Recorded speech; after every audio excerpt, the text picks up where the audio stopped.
Radio Publique Africaine.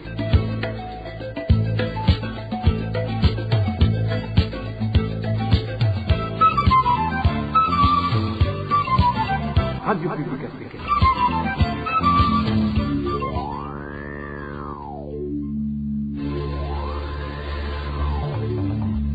C'est le moment de suivre le journal parlé en français. À la présentation, Émile Nivasumpo. À la une de cette édition, tout stand occupé par un locataire lui revient de droit. Le président Ndayishimiye ne veut plus entendre parler d'intermédiaires entre le gouvernement et ceux qu'il appelle les vrais commerçants. Vous allez le suivre au début du journal. Ils ont accueilli avec désespoir le message du programme alimentaire mondial. Les réfugiés burundais de Mulongwe ne seront plus assistés à partir du mois d'octobre. Les détails à suivre également tout à l'heure. Les étudiants de l'université du Burundi réclament leur pré-bourse de 2 mois. À suivre aussi dans ce journal du 3 août 2023. Le développement des titres, et c'est tout de suite. Désormais, tout stand occupé par un commerçant lui revient de droit. Ce sont du moins les propos tenus hier par le numéro 1 burundais au retour de son périple sino-russe. Evariste Ndayishimiye a même donné un ultimatum de 3 jours pour que tous les stands en location soient restitués à l'État. C'est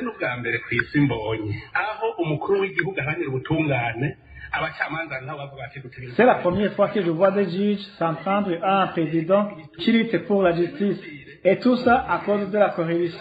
Imaginez-vous quelqu'un qui est propriétaire de plusieurs stands alors qu'il ne met pas un commerçant, juste parce qu'il en a le droit. Ce dernier va louer ses stands aux vrais commerçants qui se retrouvent à payer des taxes doublement, c'est-à-dire auprès du gouvernement qui utilise ça pour construire des routes, des écoles et des hôpitaux, mais également auprès de son bailleur.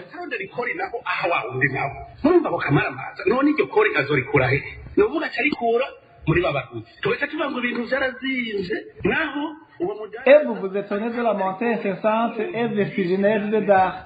C'est pour cela que je donne 3 jours à ces gens pour qu'ils aient restitué tous ces stands.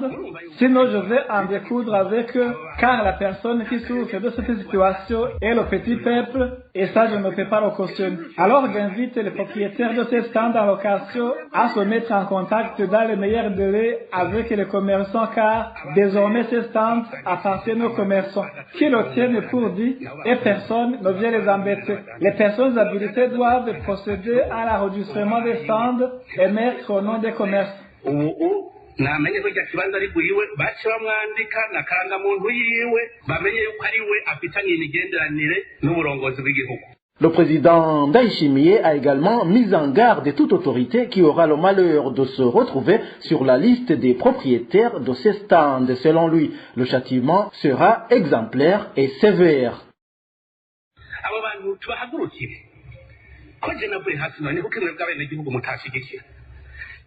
Nous devons nous se lever pour combattre ces gens. Moi, j'ai déjà fait le premier pas. Et pourquoi vous ne m'emboîtez pas le pas pour qu'on puisse coffrer ces personnes qui se comptent que sur les doigts de la main? C'est seulement comme ça que le pays pourra se développer. Mais gare à une autorité que je découvrirai qu'elle possède des stands dans différents marchés. Qu'elle sache qu'il n'y aura aucun pardon à son endroit car en agissant de la sorte, elle s'est rendue coupable d'atteinte à l'économie du pays. Que quiconque se sent capable de créer le chaos et le désordre dans le pays, qu'il vienne se médirer à moi. Je sais pourquoi les administratifs, y compris le maire de la ville, ne veulent pas couper court avec ce vol et honte. Eh bien, c'est parce qu'ils ont eux-mêmes des stands, soit ils se sont fait graisser la patte. Sinon, tout cela aurait déjà pris fin. Ventre affamé n'a point d'oreille. Et en tant que père de la nation, je ne peux pas continuer à observer ce genre de comportement sans réagir. Je suis prêt à mourir pour cela. C'est une honte de voir des autorités et responsables trempés dans de telles magouilles. Si vous pensez vous enrichir à la sueur des autres, détrompez-vous et commencez tout de suite à faire vos adieux, car Dieu ne pourra pas vous venir en aide. Voilà, c'est le président de la République du Burundi, Evariste Ndayishimiye. Le ministre de la fonction publique tranquillise les retraités. Ils vont bientôt bénéficier des moyens équivalents à leur dernier salaire, comme promis par le président de la République. Deo Rusengwa-Mihigo l'a annoncé hier lors de la présentation des réalisations de son ministère pour l'année budgétaire 2022-2023. Dans un point de presse, le ministre Rusengwa-Mihigo a cependant indiqué que l'identification de toutes les personnes concernées est déjà terminée.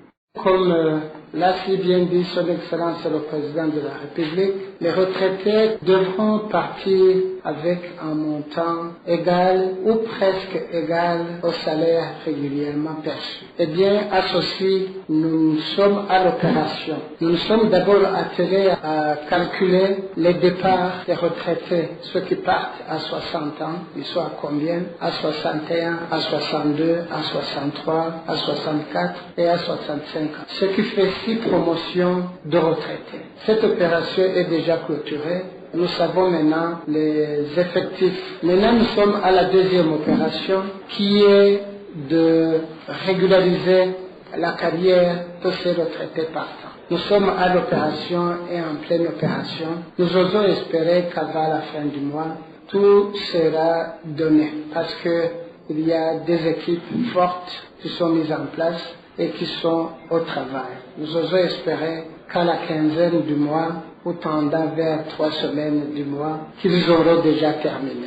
Cela a été un mot d'ordre lancé par son Excellence le Président de la République. Et à cela, nous devons nous y mettre pour qu'enfin sa parole soit une réalité. Voilà, c'est Deo Rusengwa-Mihigo, ministre de la fonction publique. La Fédération nationale des syndicats du secteur de l'enseignement et de l'éducation, FENASEB en sigle, demande au ministère de l'Éducation de corriger rapidement les erreurs commises lors du récent recensement des travailleurs. À cause de ces erreurs, plus de 5000 travailleurs n'ont pas perçu leur salaire du mois de juillet. S'exprimant sur les ondes de la radioculture hier, Antoine Manouma, président de la FENASEB, a dit ne pas comprendre comment un employé peut ne pas avoir son salaire dans un contexte de hausse des prix des denrées alimentaires. À la fin du mois de juillet, plus de 5000 travailleurs du secteur de l'éducation n'ont pas perçu leur salaire. L'explication donnée est que leurs emplois types n'ont pas été précisés. Pourtant, le ministère la fonction publique dans ses attributions avait dressé la liste de tous les travailleurs du secteur de l'éducation pour qu'ils puissent attribuer à chacun l'emploi qui lui convient après la cotation des emplois. On s'étonne alors qu'une telle situation se produise dans un contexte difficile dans lequel se trouvent les travailleurs en général, avec la hausse des prix des denrées de première nécessité.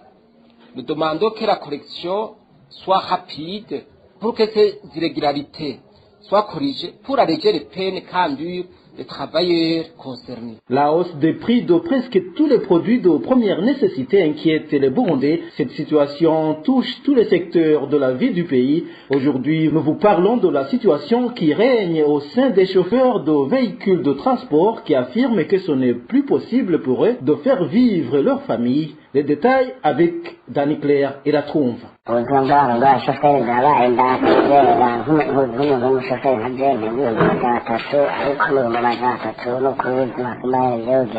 Il s'agit d'un chauffeur de bus en mairie de Bujumbura qui fait savoir qu'il n'est plus possible pour lui de joindre les deux bouts du mois. Tenant compte de la hausse des prix de presque tous les produits de première nécessité, il estime que pour pouvoir nourrir sa famille, il lui faudrait au moins un salaire de 800 000 par mois, alors qu'il ne touche que 300 000 seulement.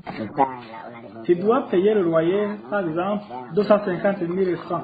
Un ticket de bus de 300 francs par jour, ce qui fait 90 000 francs de transport par mois. À cela s'ajoute le paiement de la facture de la régie des eaux. Le prix du riz est aujourd'hui compris entre 3 600 francs et 4 000 francs le kilogramme. Nous payons une double ration car nous mangeons sur le terrain où nous travaillons.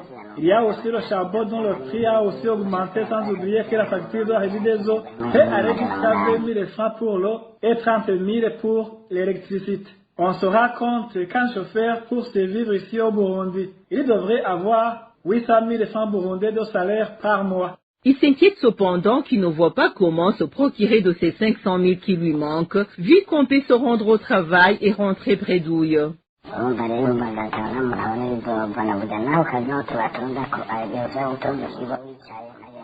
Nous ne voyons pas où nous allons trouver ces 500 000 francs burundais de plus, surtout que des fois, nous passons toute la journée sans travailler, bien que nous nous rendions tous les jours au travail. Et là, c'est nous qui encaissons les lamentations de nos employeurs. La vie est vraiment difficile ces jours-ci suite à la hausse des prix. On n'y peut rien changer car si tu arrêtes de travailler, tu gagnes rien. Tout comme si tu continues de travailler. Ici au Burundi, un chauffeur est en train de mener une vie difficile à cause de la hausse des prix.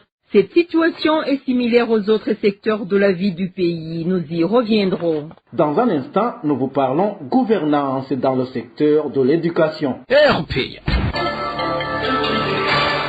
Les étudiants de baccalauréat 3 dans différentes facultés de l'Université du Burundi, ces étudiants appellent aux responsables qu'ils les mettent dans des conditions de vie très difficiles étant donné qu'ils n'ont pas d'autres sources de revenus. Plus de détails avec Onésime Dushimagize.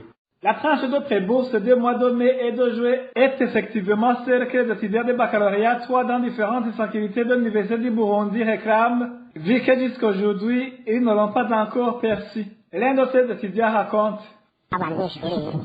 Nous, les étudiants de baccalauréat 3, nous avons seulement perçu des tranches du pré-bourse, c'est-à-dire les mois de janvier, février, mars et avril, car une tranche couvre 2 mois. Alors, nous sommes en train de réclamer la 3e tranche couvrant le mois de mai et de juillet, parce que la tranche des mois de juillet et août n'est pas encore arrivée à son terme.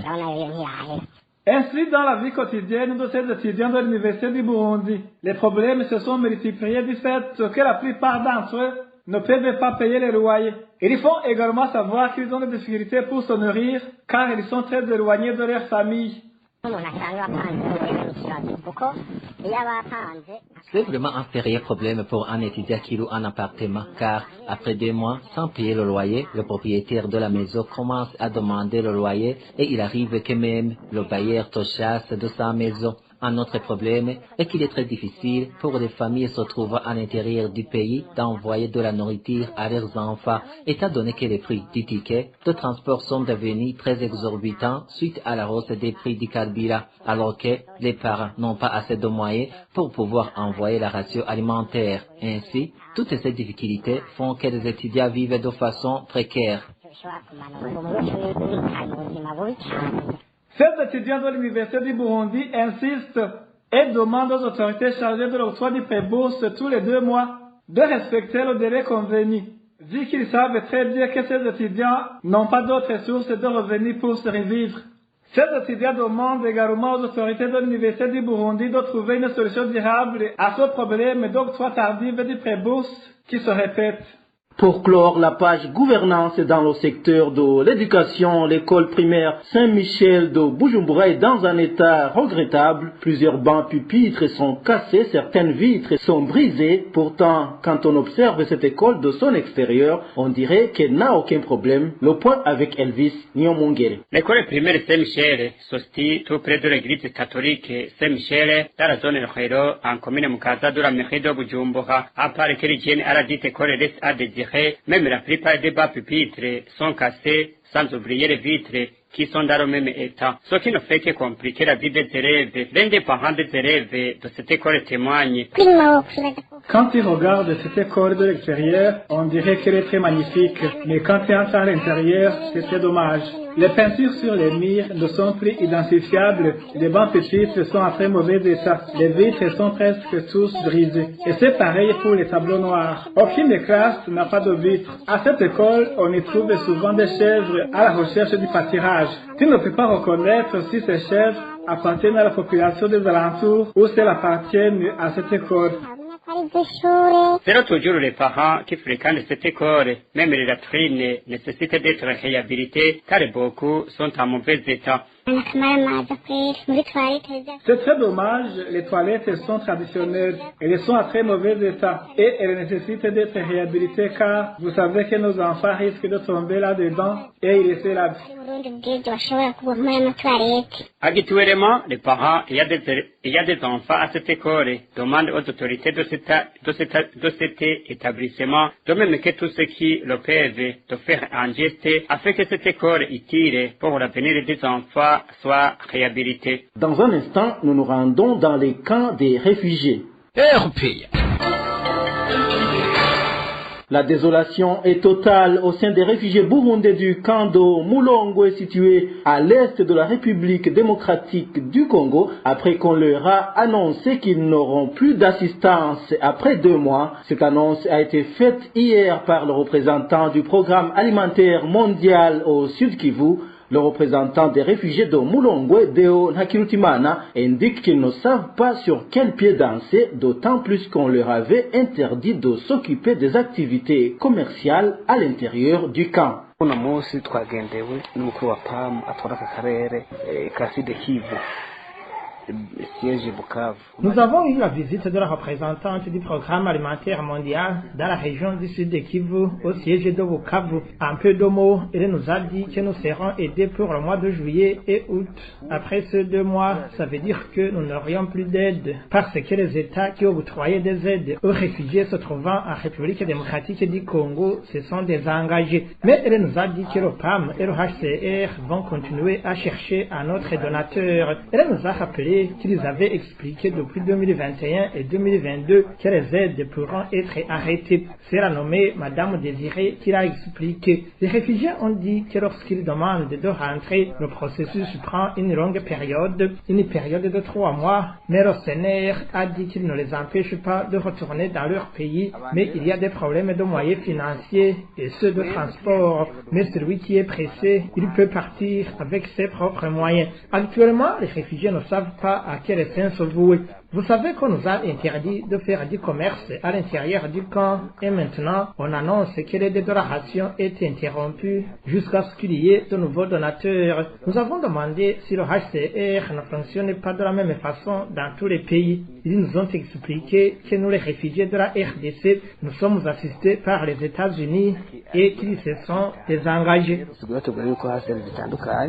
Atubivanye n'igihugu birimo tuba dufashwa na Amerika, abarefugee bafashwa muri Kongo bafashwa na Amerika, atubwo Amerika yamaze gusinya yuko ikirimo akarenge. Pour clore cette édition, rendons-nous à Kakuma. Il s'observe une pénurie d'eau potable dans ce camp des réfugiés situé au Kenya. Les réfugiés dont des Burundais indiquent que des conséquences liées à l'utilisation de l'eau sale ont déjà commencé à se manifester. Ils demandent aux organisations humanitaires et au gouvernement kenyan de trouver solution à ce problème. Eric Nyonzima nous en dit plus. Cette carence d'eau potable s'observe surtout dans le village 3 d'Ikando Kakuma au Kenya. Les réfugiés burundais d'Idika indiquent qu'avant, ils étaient approvisionnés en eau potable. Actuellement, ils sont obligés d'utiliser les eaux sales trouvées dans des grandes fosses. En conséquence, certains ont déjà attrapé des maladies liées aux mains sales, comme le témoigne un des réfugiés d'Ikando Kakuma. Le problème de manque d'eau potable s'observe dans un endroit communément appelé Karubayeri, village 3, Nebaoudi 10, Kompaoudi 11. Il y a un autre endroit appelé Maraga. C'est là où on va puiser de l'eau. Mais cette eau est très sale. On nous approvisionnait en eau propre. On l'utilisait pour boire et on utilisait celle de Maraga pour se laver et préparer de la nourriture. On fait de l'eau trajet pour aller chercher de l'eau et on préfère puiser l'eau sale des grandes fosses et nous souffrons de la toux et de la diarrhée.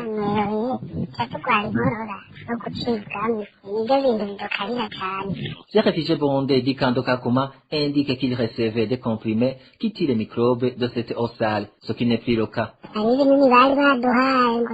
nous donnaient des comprimés à mettre dans l'eau pour diminuer les microbes. Ils nous les donnaient une fois tous les 3 mois et ce n'est pas tout le monde qui les recevait. Par exemple, depuis que je suis arrivé ici, je n'ai eu ces comprimés qu'une seule fois. Si nous tombons malades, nous allons à l'hôpital pour nous faire soigner. Des fois, nos organismes semblent s'habituer à cette eau sale. Nous n'avons pas de choix.